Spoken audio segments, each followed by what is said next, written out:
नमस्कार, स्वागत है आपका कमोडिटी 360 में। मैं हूं मनीषा गुप्ता और अगर इस हफ्ते की बात करें तो यहां पर सोने में लगातार उठापटक देखने को मिली है। काफ़ी हद तक 3200 से लेकर 3400 के बीच में यहां पर कारोबार हमने सोने में बनता हुआ नजर आया है। और जहां तक चांदी की बात है, इस हफ्ते यहां पर बढ़त के साथ कारोबार बनता हुआ नजर आया। 7 हफ्ते के हाईज को छूने के बाद चांदी में कुछ मुनाफा वसूली हमने यहां पर बनते हुए देखी है। जहां तक मेटल्स की बात है, यहां पर काफ़ी मिक्स फंडामेंटल्स हैं। एक तरफ यहां पर चाइना ने रेट कट किया तो उसका फ़ायदा मिला, लेकिन मूडीज़ ने यहां पर यूएस का जो स्ट्रैटेजिक क्रेडिट रेटिंग घटाया, उसका कुछ नुकसान भी हमने आता हुआ देखा। जहां तक डॉलर इंडेक्स की बात है, वो वहां पर भी निचले स्तरों से कुछ खरीदारी यहां पर बनते हुए नजर आई है। लेकिन मेजरली बाजार को ये लगता है कि डिमांड में कुछ कमी देखने को मिल सकती है और मेटल्स में इन्वेंट्रीज बढ़ने की वजह से भी यहां पर कुछ प्रेशर है।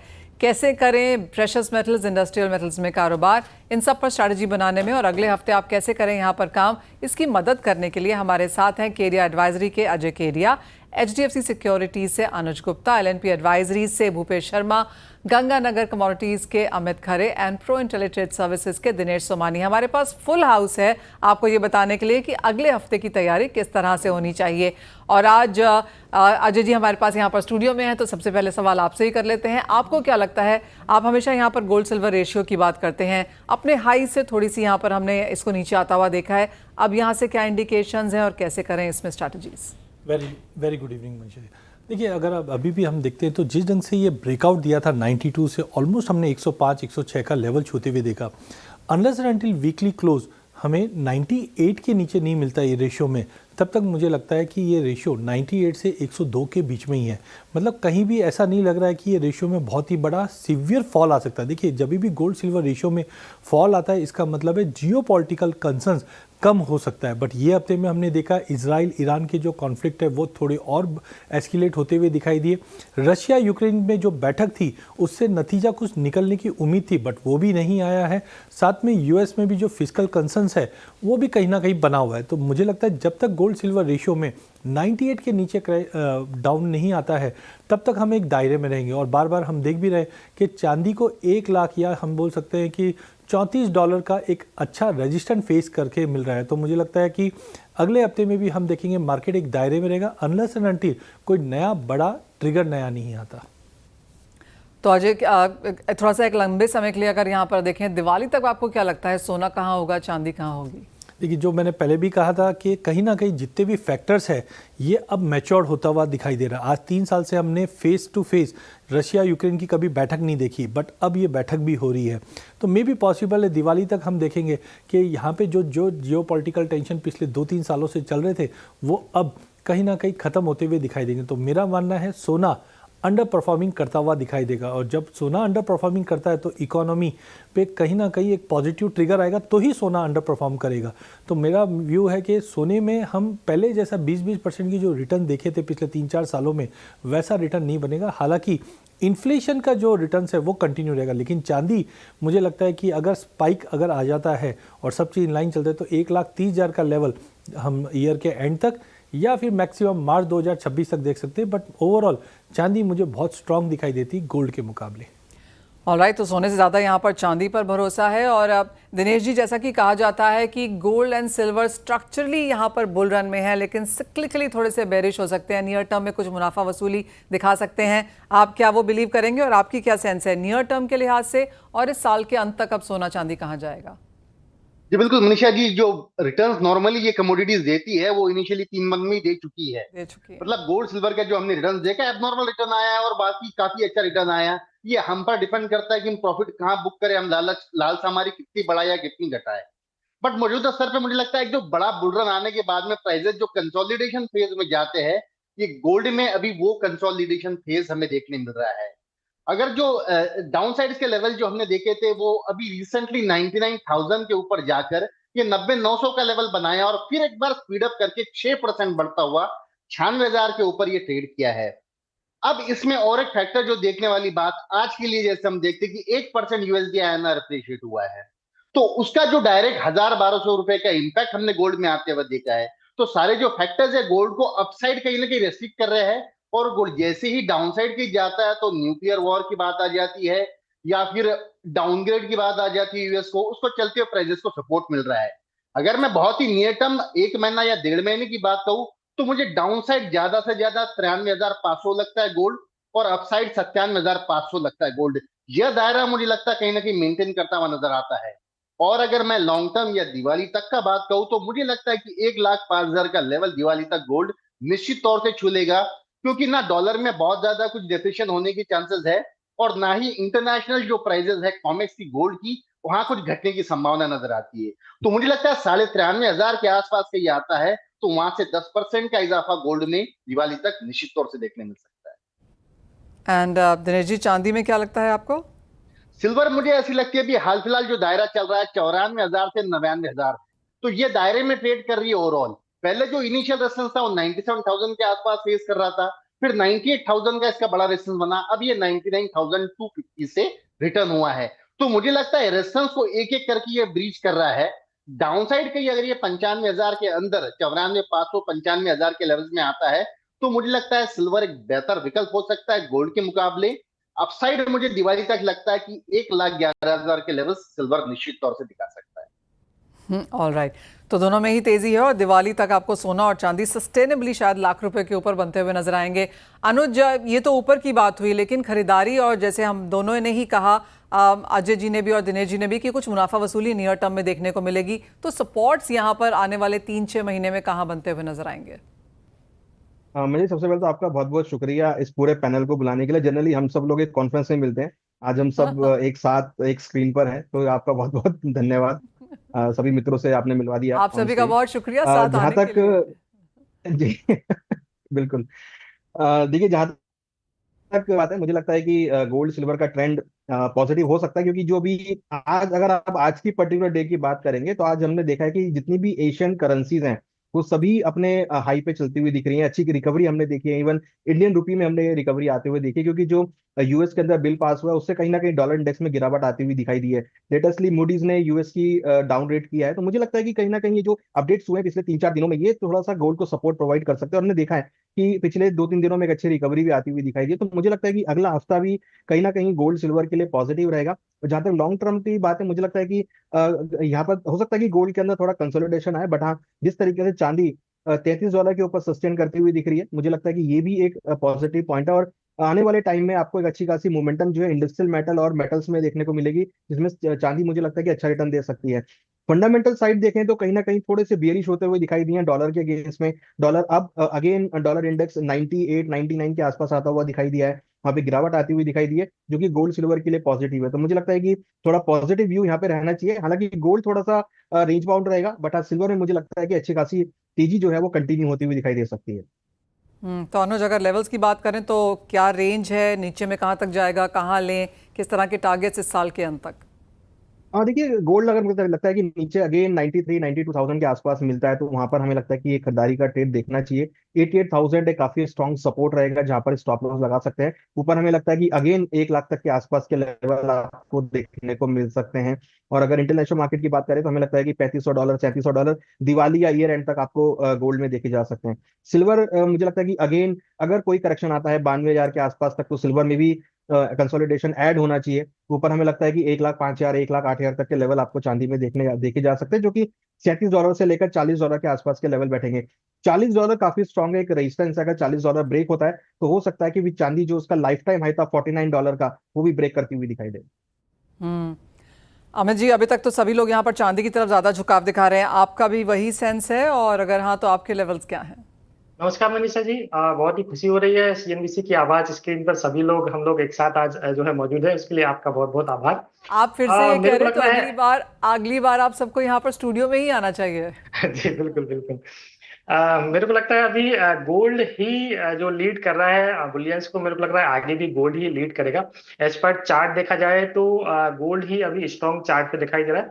अगर थोड़ा सा बड़े व्यू की हम दिवाली तक की बात करें तो मेरे को लगता है 94 से लेकर 92 ये इसके एक अच्छे बेस हो सकते हैं, जो कि एक बॉटम प्राइस रहेंगे गोल्ड के लिए। तो 94-92 की रेंज में कहीं पर भी अगर मार्केट करेक्ट करता है तो दिवाली तक के लिए इसमें खरीदारी करके चलना चाहिए। 1,02,000 से 1,03,000 के आसपास के भाव जो है दिवाली तक देखने को मिल सकते हैं। वहीं पे सिल्वर की अगर मैं बात करूं तो 94, 93 की रेंज में अगर चांदी मिलती है तो इसमें भी एक बढ़िया खरीदारी के मौके रहेंगे, गिरावट पे खरीदारी करें। और दिवाली तक देखा जाए तो 1,07,000 के आसपास तक के टारगेट जो है सिल्वर में भी देखने को मिल सकते हैं। ओवरऑल देखा जाए तो हो सकता है गोल्ड भी 1,07,000 के आसपास तक टेस्ट करे, बट मेरे को अभी भी मैं गोल्ड की तरफ ही ज्यादा जाऊंगा कि गोल्ड सबसे बेस्ट ऑप्शन रहेगा दोनों में। जी मनीषा जी। भूपेश जी, आप इस पैनल में आखिरी हैं जिनके पास मैं आ रही हूँ, और अभी तक झुकाव यहाँ पर चांदी की तरफ ज़्यादा है। अमित जी ने कहा गोल्ड ज़्यादा यहाँ पर होल्ड करेंगे। अगर आप यहाँ पर डिवाइड करना चाहें अपना 100 रुपीज़, तो आप सोने और चांदी में किस तरह से करेंगे? जी नमस्कार मनीषा जी। अगर गोल्ड और सिल्वर की बात करी जाए तो मैं प्रेफर गोल्ड को ही करूंगा, और परंतु मेरा व्यू थोड़ा डिफरेंट रहेगा इसमें, क्योंकि भाव अभी काफी ऊपर के भाव मुझे समझ आते हैं। मुझे लगता है कि गोल्ड में कहीं भी एक अच्छा डिप आता है, डिप का मतलब 91,000 से 90,000 के आसपास कहीं भी गोल्ड मिलता है, वो मुझे लगता है कि रिस्क रिवॉर्ड के हिसाब से अच्छे भाव रहेंगे। परंतु फिर भी मैं कहूंगा कि इसमें अगर आप 100 रुपए में से, तो मैं 70 रुपए गोल्ड में इन्वेस्ट करना पसंद करूंगा और 30 रुपए चांदी में इन्वेस्ट करना पसंद करूंगा। तो वहीं बात करी जाए सिल्वर की, तो सिल्वर के भाव में भी 88,000 के आसपास कहीं बाजार मिलता है, तो वो मुझे लगता है कि अच्छे लेवल्स रहेंगे जहां पर इन्वेस्ट किया जाए। और वहां से एक बार इनिशियल टारगेट 88,000 का 1 लाख रहेगा, और 1 लाख के ऊपर सस्टेन करने पर बाजार में मुझे लगता है कि जो साइकोलॉजिकल लेवल बना हुआ है उस लेवल के ऊपर निकलने पर चांदी में तकरीबन 1,11,000 और 1,18,000 तक के लेवल भी संभावित रहेंगे। चलिए, तो आने वाला कुछ समय यहाँ पर आपको उठापटक दे सकता है, लेकिन एक बात काफ़ी क्लियर है, और जैसे हमारा पूरा पैनल आपको बता रहा है कि अगर आप यहाँ पर अब सोना चांदी खरीदने की फिराक में हैं तो डिप्स का इंतजार करें। दिवाली तक प्राइसेस यहाँ पर लाख रुपया सोना और चांदी दोनों आपको दे सकता है। चांदी पर ऑफकोर्स ज़्यादा यहाँ पर भरोसा बनता हुआ नजर आया है, और वो इसलिए क्योंकि मेटल्स में यहाँ पर थोड़े से रिबाउंड की एक्सपेक्टेशंस हैं। ये क्या एक्सपेक्टेशंस हैं, मेटल प्राइसेस में कैसे करें कारोबार, कैसे इसको अपने पोर्टफोलियो में जोड़ें? जहाँ तक मेटल्स की बात है, इस साल की हमने अच्छे खासे गेंस यहाँ पर फरवरी के महीने में आते हुए देखे थे। एक समय पे यहाँ पे कॉपर में ऑल टाइम हाई भी फिर से यहाँ पर बना था। टैरिफ्स को चलते यहाँ पर काफ़ी असमंजस वाली स्थिति रही है। एल्यूमिनियम और स्टील में यहाँ पर 25% का टैरिफ यूएस की तरफ से लगता हुआ नजर आया, और साथ ही साथ कॉपर में ये लगेगा या नहीं, बाजार अभी भी इस अनसर्टनिटी में यहाँ पर मार्केट्स में कारोबार कर रहा है। जहाँ तक इन्वेंट्रीज की बात है, हमने कॉपर में बढ़ते हुए देखी हैं। एल्यूमिनियम, बॉक्साइट, एल्यूमिना, यहाँ पर भी जो सप्लाई को लेकर चिंताएं थी वो थोड़ी ईज ऑफ होती हुई नजर आई हैं। और जहाँ तक जिंक की बात है, वेल अगर स्टील नहीं बनेगा, स्टील की डिमांड नहीं निकलेगी, तो जिंक जो कि एक बहुत स्ट्रॉन्ग गैल्वेनाइजिंग मेटल के तौर पर जाना जाता है, वहाँ मांग नहीं आएगी, और इसी वजह से हमने जिंक में एक नेगेटिव रिटर्न इस साल में अब तक बनता हुआ देखा है। ये तो बात अब तक की यहाँ पर हुई, लेकिन अब यूएस एंड चाइना में शायद कुछ करार हो जाएगा। आगे जाकर किस तरह की डिमांड निकलेगी, ईवी, एआई डेटा सेंटर्स, ये काफ़ी सारे प्रॉपर बजिंग स्टोरीज हैं। अजय, थोड़े से मिक्स सिग्नल्स हैं, शायद कंफ्यूजिंग भी हैं। यहाँ से आप मेटल्स कैसे देखते हैं? देखिए, मुझे लगता है कि ऑलमोस्ट जितने भी वीकनेस के पॉइंट्स थे हमने देखा नेगेटिव रिटर्न दिया, और कोविड के बाद से आप देखिए, जैसे ही हमने कोविड लगते हुए देखा उसके बाद इकोनॉमी का जो फोकस था वो एक अलग ही तरीके से, इंडस्ट्रियल ग्रोथ बाद में आया था, लेकिन हमने नेगेटिवनेस उसी की वजह से देखा। लेकिन अब मुझे लग रहा है, चाहे हम अभी recently I think copper institute के भी जो डेटा आए थे उसमें बता रहे कि सरप्लस और बढ़ जाएगा, और मेटल में हमने स्टील को बिल्कुल मूव करते हुए नहीं देख पा रहे हैं, तो कहीं ना कहीं ये थोड़े कंसर्न जरूर है। बट मुझे लगता है ये ऑलरेडी प्राइजेस में डिस्काउंट कर चुके हैं, और अब जिस ढंग से सेंट्रल बैंक टोज पे खड़े हैं, इंटरेस्ट रेट कट कर रहे हैं, लिक्विडिटी डाल रहे हैं, इकोनॉमी को संभालने की पूरी कोशिश कर रहे हैं, और ख़ास करके अभी जो ये लास्ट 5-7 सालों में हमने देखा जो यूज़ केस है मेटल के, वो बहुत ही रैपिडली चेंज हुआ। चाहे हम एग्जांपल ईवीज़ की बात करें या डेटा सेंटर की डिमांड करें, तो आई थिंक जो वर्स्ट होना था वो हो चुका है। ख़ास करके मुझे लगता है कि अगला 3 जो मेटल है, वैसे 4-5 मेटल में सबसे टॉप पे जो लग रहा है मुझे कॉपर, एल्यूमिनियम और जिंक। कॉपर में भी हमने रिसेंटली देखा प्राइजेस में काफ़ी बड़ा फॉलबैक आया था, लेकिन आज भी काफ़ी बड़े इन्वेस्टर्स के जो टारगेट्स आ रहे हैं वो 10,000, 10,500 के ऊपर ही आ रहे हैं। तो आई थिंक हाँ, एज ऑफ नाउ अभी भी इकोनॉमी एक जो सेकंड पॉइंट्स थे उससे बाहर निकलने की कोशिश कर रही है, तो यहाँ से बड़े डाउन साइड तो नहीं दिख रहा हूँ, बट हाँ अगले 6-8 महीने में देखेंगे तो करंट लेवल से एटलीस्ट 10 से 12% का गेंस हम कॉपर में देख पाएंगे, जो मुझे लगता है कि एटलीस्ट कंजर्वेटिवली ये साल के अंत तक हम 920-25 का लेवल देख पाएंगे। जिंक में हालांकि स्टील इंडस्ट्री से इम्पैक्ट करेगा, बट जिस ढंग से इंडिया के एक्सपांडिंग कर रहे हैं तो धीरे धीरे ये इंप्रूव होगा, बट Q3 से मुझे लगता है पूरे बेस मेटल पैक के अंदर रिकवरी बनते हुए दिखाई देगी। ओके, 6 से 8 महीने में 10 से 12% की तेजी। दिनेश जी, आप कैसे देखते हैं ये नंबर्स? बिल्कुल, कॉपर अगर देखते हैं तो इस साल की शुरुआत से अब तक का भी इसमें 10% गेन है, लेकिन जो इनिशियल इसका जो मूव आया था उसके बाद में एक कंसोलिडेशन फेज में चला गया है। मतलब करीब करीब अगर आप एक महीना भी अगर कैलकुलेट करते हो तो नीचे में ये 820 गया था, ऊपर में 865। तो 820 865 के दायरे में निरंतर ट्रेड कर रहा है। चाइना ने अपने इंटरेस्ट रेट घटाए हैं। अनलेस एंड अनटिल चाइना का रियल एस्टेट सेक्टर बूस्टअप होता है या वहां पे कुछ रिवाइवल आता है, इनमें बहुत बड़ी कोई बढ़ने की संभावना मुझे कम नजर आती है। हालांकि चाइना ने अपनी ओर से निरंतर और हमेशा प्रयास किए हैं कि सेक्टर को बूस्ट करे, फ्रॉम बैंकिंग सेक्टर या फिर आप कहो कि रियल एस्टेट सेक्टर को कुछ कम इंटरेस्ट रेट पे ब्याज देने के लिए, या सब कुछ उन्होंने they tried out everything. But अभी तक के वो मूव बेस मेटल्स में हमें देखने नहीं मिला, क्योंकि कंजम्पशन स्टोरी कहीं ना कहीं अफेक्टेड है। बट इस लेवल से मुझे लगता है कि 820 का लेवल जो है कॉपर, ये होल्ड करके चलना चाहिए। और यहां से मुझे लगता है दिवाली तक कम से कम हमें 936 का लेवल से दिखाना चाहिए।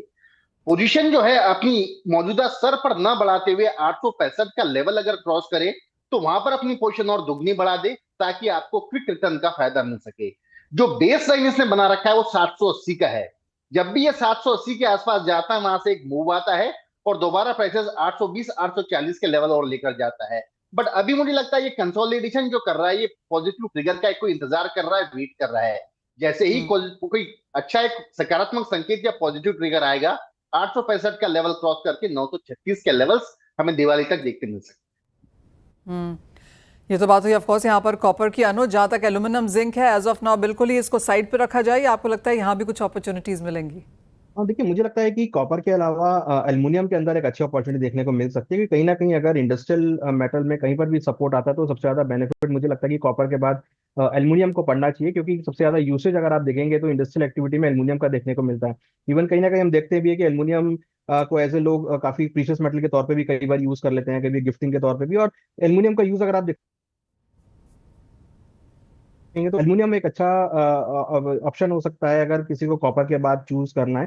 तो मुझे लगता है कि एल्युमिनियम में खरीदारी का ट्रेड बनाना चाहिए। और अगर चाइना यूएस का कोई भी ट्रेड वॉर पॉजिटिव आता है, जैसा कि हमें लग रहा है कि शायद पॉजिटिव आता हुआ दिखाई देगा, तो उससे काफी हद तक इम्पैक्ट एल्युमिनियम को होगा। और मुझे लगता है कि एल्युमिनियम आने वाले एक महीने में काफी अच्छे रिटर्न दिखाई दे सकता है। तो अगर हम स्ट्रेटेजी वाइज बात करें तो एल्युमिनियम में करीबन 232 234 के आसपास के लेवल्स मिले तो खरीदारी करना चाहिए। 229 का स्टॉप लॉस लगाएं। 245 तक मैं एक्सपेक्ट कर रहा हूँ कि इसमें टारगेट देखने को मिल सकते हैं। तो मोमेंटम हालांकि अगर आप देखेंगे करंट में तो करीबन 1 डेढ़ महीना हुआ यहाँ पे कंटिन्यूसली कंसोलिडेट कर रहा है, तो धीरे धीरे ये अपनी स्पीड ऊपर की तरफ बढ़ाता हुआ दिख रहा है। तो मुझे लगता है कि यहाँ पर अच्छी खासी वॉलिटिलिटी आपको देखने को मिल सकती है और अच्छे खासे रिटर्न आने वाले एक महीने में देखे जा सकते हैं।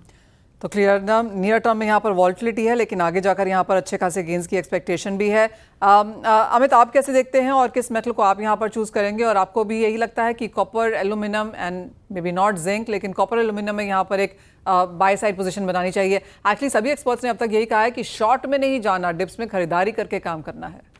जी मनीषा जी, काफी टाइम से हम देख रहे हैं कि बेस मेटल एक रेंज में कारोबार करता हुआ नजर आया। भले ही कॉपर की बात करें तो 780 800 से लेकर 880 तक की रेंज है। वहीं पे जिंक की अगर हम बात करें तो 245 से 270 की रेंज है।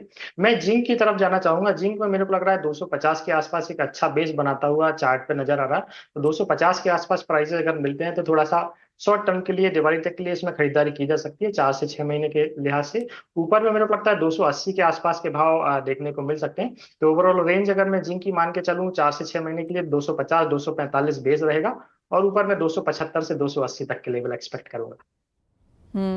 भूपेश जी, 4 से 6 से 8 महीने तक यहाँ पर अच्छे खासे गेंस की एक्सपेक्टेशन है सभी मेटल्स में आती हुई। आपकी स्ट्रैटेजी यहाँ पर क्या होगी, वो भी एक तरफ रखें। अगर आपको एक टॉप परफॉर्मिंग पोर्टफोलियो बनाना है और 3 चीजें आप खरीद सकते हैं with in metals, precious metals और मेटल्स जोड़कर, तो 1 2 3 में क्या डालेंगे? जी, मेरी कॉपर के लिए एक डुअल स्ट्रेटजी रहेगी पहले, और उसमें ये सलाह रहेगी कि 860 के आसपास कॉपर में बिकवाली करी जाए, 866 का स्टॉप लॉस लगाया जाए। नीचे में कहीं कॉपर 810 800 के आसपास आता है तो वहां इसको कवर किया जाए और एक्स्ट्रा बाय किया जाए, और वहां पर स्टॉप लॉस इसका 770 का लगाया जाए। और इसमें फिर मेरा 900 920 का टारगेट रहेगा ईयर एंड तक। और वहीं अगर इसकी रैंकिंग दी जाए तो मुझे लगता है कि नंबर 1 पर एल्युमिनियम का बाजार में प्रिफर करूंगा। 230 टू 25 के आसपास मिलता है तो पोजिशनली लेना चाहिए 256 265 के लिए टारगेट के लिए। और वहीं अगर दूसरे नंबर पे कहूंगा तो कॉपर, और नंबर 3 पर कहूंगा जिंक। ऑलराइट, तो एक पोजिशनल कॉल अगर आप लेना चाहें तो शॉर्ट करके भी काम कर सकते हैं, लेकिन निचले स्तरों पे फिर खरीदारी करनी है। और एल्यूमिनियम टॉपिक यहाँ पर भूपेश जी की तरफ से है, तो क्लियरली जिंक का किसी ने नामो निशान नहीं लिया, कॉपर एल्यूमिनियम में यहाँ पर बढ़त की एक्सपेक्टेशन है। एंड अजय मेरे पास यहाँ पर स्टूडियो में है और ये बैठ के लगातार अपने चार्ट्स देख रहे हैं और ये गोल्ड कॉपर का चार्ट देख रहे हैं।